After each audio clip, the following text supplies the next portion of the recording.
So, సాధారణంగా ఏంటనంటే, మనకి కొంచెం ఒక ఏజ్ వచ్చిన తర్వాత ఆస్టియోఆర్థరైటిస్ తోటి రకరకాల సమస్యలన్నీ వస్తూ ఉంటాయి. స్పాండిలైటిస్ సమస్య వస్తుంది. బ్యాక్ పెయిన్స్ వస్తూ ఉంటాయి. As well as knee pains.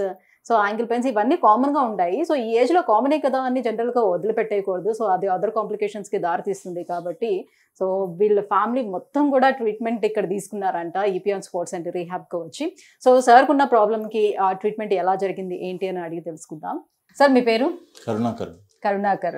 Sir ఏంటి సార్ మీ ప్రాబ్లమ్‌కి ఎప్పుడు మీరొచ్చి ట్రీట్మెంట్ ఇక్కడ స్టార్ట్ చేశారు? 5 డేస్ దాటింది madam. Just okay. 5, 6 days. Okay. So, కంటిన్యూస్‌గా ట్రీట్మెంట్ తీసుకున్నాను. ఎందుకంటే నాకు తను ఎలా పరిచయం అంటే మా ఫ్యామిలీ అందరిని ట్రీట్ చేశారు వాళ్ళు. ఓహ్! మోకాలు నొప్పికి, ప్లాంటర్ ఫ్యాసియాటిస్, షోల్డర్ పెయిన్, మా మిసెస్‌కి బ్యాక్ ఓహ్! పెయిన్ వీటన్నిటిని ట్రీట్ చేశారు. I was the only one left out.